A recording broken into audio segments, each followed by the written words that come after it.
Okay, magandang araw. Magsisimula tayo sa isang tanong na baka hindi mo pa naisip. Paano kung ang pinakamahalagang mission field ng ating henerasyon ay yung isang bagay na tinitignan natin araw-araw bago pa man tayo mag-almusal? Yung screen ng phone? Yung screen ng phone mo, eksakto.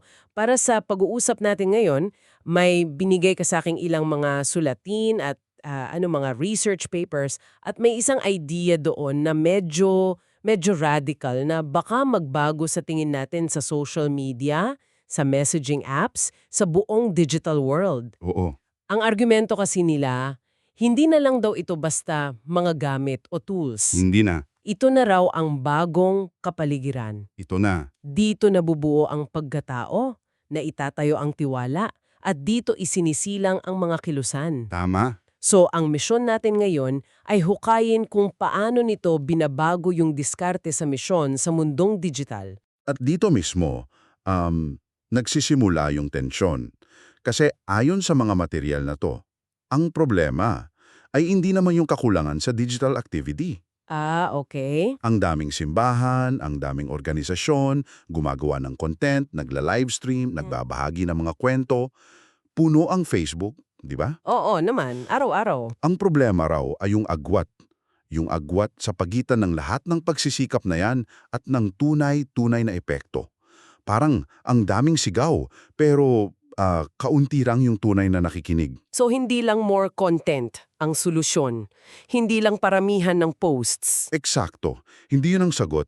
Ang kulang daw, ayon sa mga source na binigay mo, ay isang malinaw na digital missiology. Mythology. Oo, isang buong estratehiya na tinitignan ng teknolohiya hindi bilang palamuti lang o isang channel para mag-broadcast. Parang billboard lang. Oo, parang billboard. Tinitinan ito bilang isang buong ecosystem. Okay, sige, i-unpack natin yan. Yung salitang ecosystem, malaking salita yan. Ano ba talaga ang ibig sabihin yan sa kontekstong ito? Paanong hindi lang siya channel sa TV? Ganito, isipin mo na lang yung pagkakaiba ng pagbibigay ng flyer sa mall versus yung manirahan ka sa isang barangay. Ah, okay, okay. Yung flyer, broadcast yun, di Hmm. ba? Isang direction lang. Pero yung manirahan sa barangay, ibig sabihin, inaaral mo yung kultura nila, yung wika nila, yung mga di nasusulat na patakaran, sino yung mga leader, saan sila tumatambay, Gets ko. Immersion. immersion. Ganyan ang ecosystem. Ang bawat digital platform, Twitter, TikTok, Facebook, may sarili siyang kultura, wika at norms. Kung sa totoong buhay, hindi ka basta sisigaw ng mensahe mo sa gitna ng palengke, bakit natin ginagawa yun online? Oo nga, no? Kailangan mong intindihin muna yung ecosystem bago ka makilahok ng, alam mo yun, makabiluhan.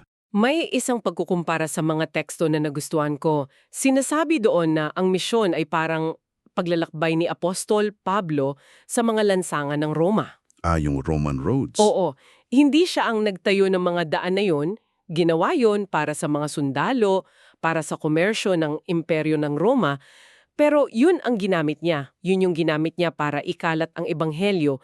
Ginamit niya yung infrastructure ng kanyang panahon. At yan mismo ang argumento para sa kasalukuyan. Yan yun. Ang mga digital platform, sila ang Roman roads ng ating panahon. Okay, Hindi sila ginawa para sa simbahan. Ginawa sila para sa advertising, para sa koneksyon, minsan para sa pagkakahati-hati pa nga. Pero sila na yung pangunahing daluyan ng koneksyon at impormasyon ng mga tao.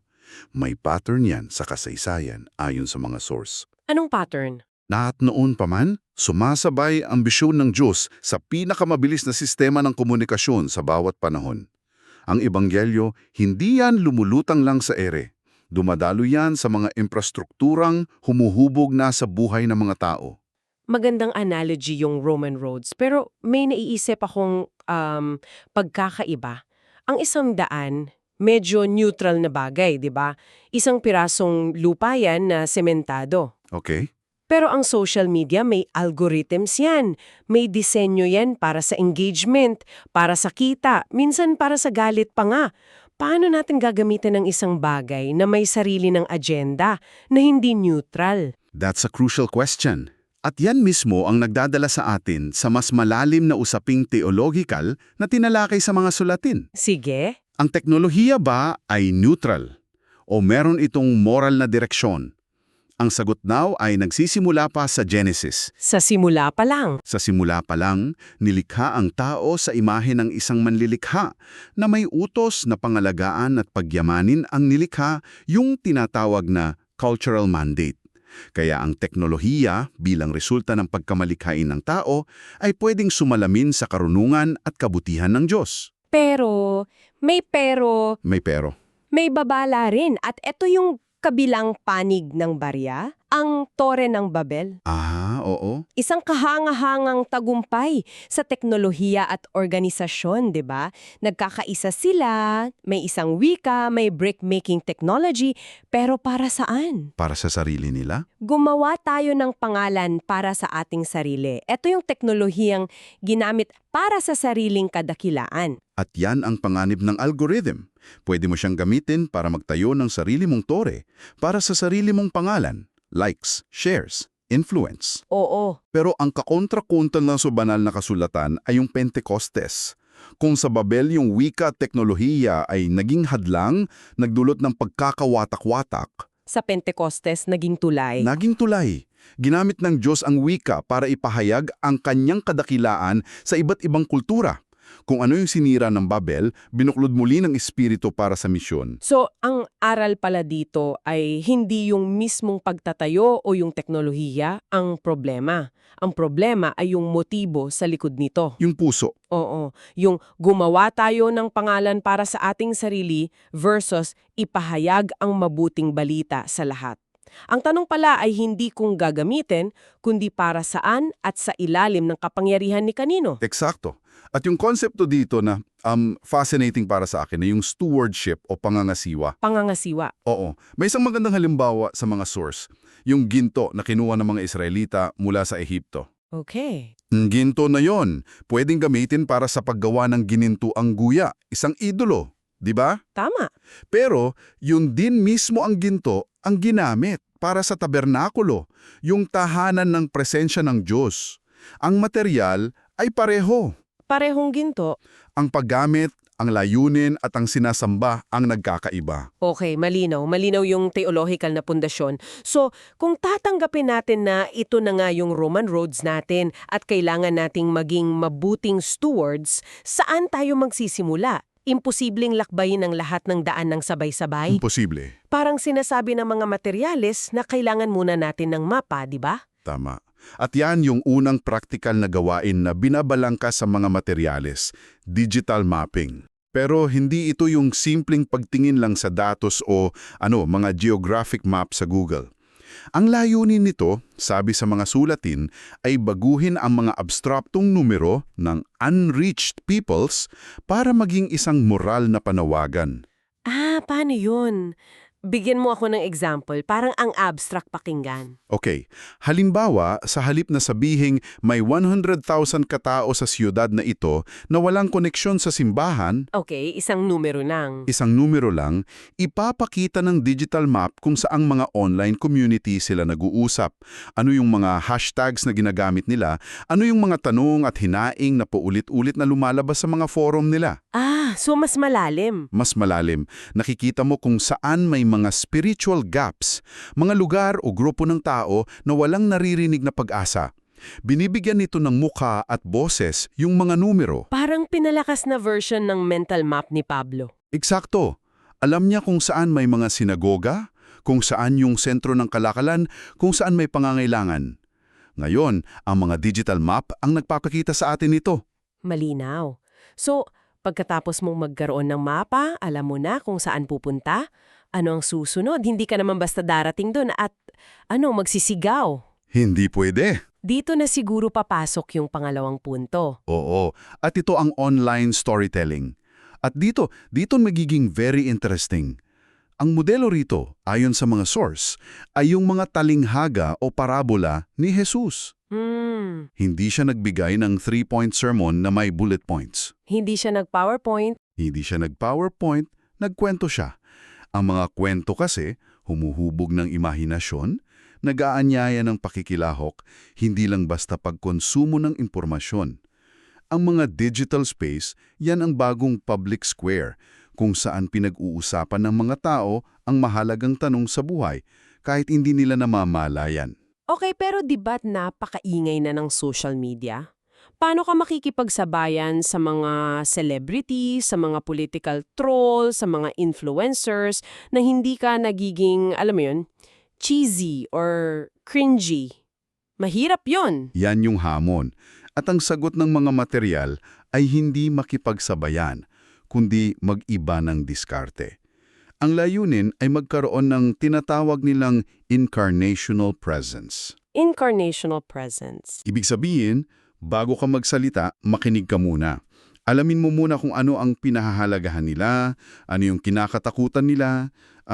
Naalala ko may nabasa akong kwento tungkol sa isang pastor sa YouTube na ang content niya ay pag-aayos lang ng mga sirang relo. Relo? Oo, relo. Habang tahimik niyang inaayos yung maliliit na pyesa, nagsishare siya ng mga malalim na life lessons tungkol sa pasyensya, sa halaga ng panahon, sa pag-ayos ng mga sirang bagay.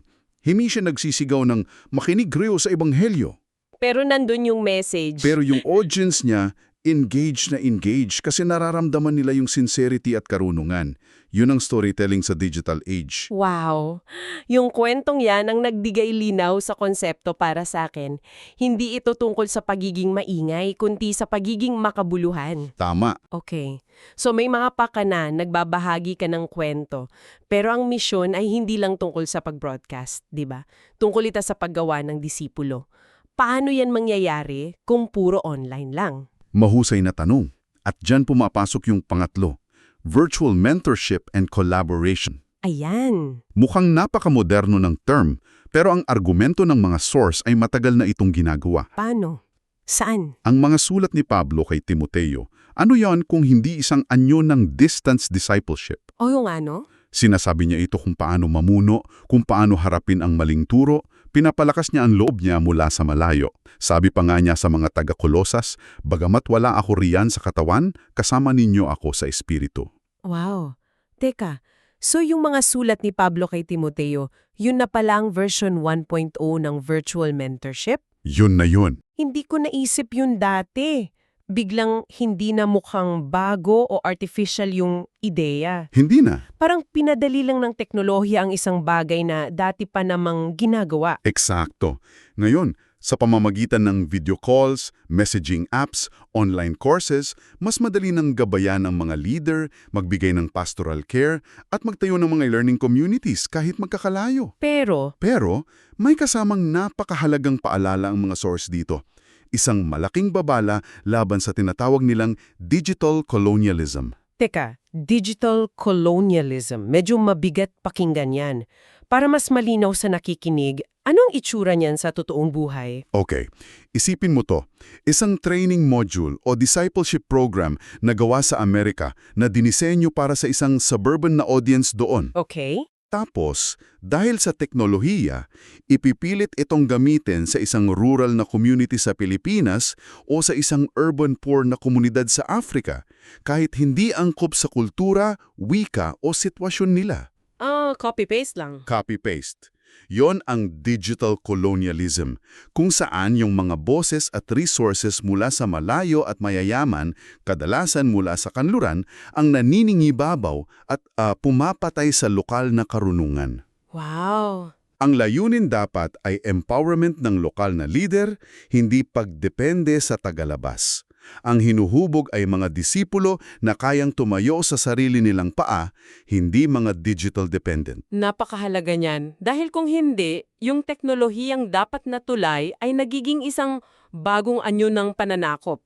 Okay, so may mapa, may kwento, may mentorship. Paano natin malalaman kung may epekto ba talaga ang lahat ng ito? Ayan. Dito siguro papasok yung pang-apat at huling punto. Oo, ang digital monitoring of progress. At alam ko, tunog corporate, tunog HR department. Oo, yun agad ang naisip ko. Pero binibigyan ito ng bagong kahulugan ng mga sulatin. Buti na lang kasi noong una kong nabasa yan, ang unang pumasok sa isip ko ay surveillance, pagmamanman, Medyo nakakatakot, no? At yan mismo ang binabalaan ng mga source. Hindi ito pagmamanman. Ang sabi nila, ito ay pag-alaga ng mga kaluluwa, hindi pamamahala ng sistema. Okay, gusto ko yon. Paano yon? Ang sukatan ay hindi yung mga vanity metrics ng social media. Hindi kung gaano karami ang likes o shares o gaano kaaktibo ang isang tao sa isang platform. So, ano ang sukatan? Hindi numero. Hindi numero ng likes.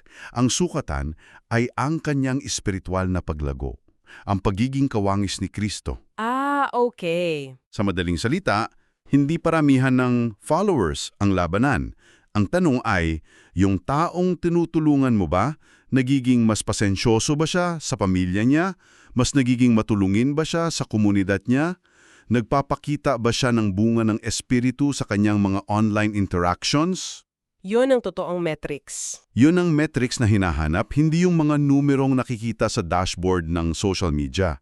Ito ay pagtatanong ng sila ba ay nananatiling matatag sa pananampalataya.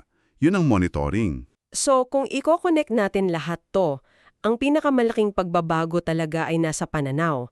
Mula sa pagtingin sa teknolohiya bilang isang distraksyon na kailangang iwasan, O isang kaaway? o isang kaaway o isang tool na basta gagamitin, papunta sa pagtingin dito bilang isang providential na espasyo. Isang bukirin na ipinagkatiwala sa mga tapat na tagapangasiwa. Yun na yun. Ang hamon, sabi sa mga material, ay maging missionally fluent sa ating panahon. Missionally fluent. Oo, hindi ito nangangahulugan na papalitan na nito ang incarnational ministry. Yung kahalagahan ng pisikal na presensya, yung pag-inom ng kape kasamang isang kaibigan, yung pagyakap sa isang nagluluksa, Hindi mapapalitan yon. hinding-hindi mapapalitan yun.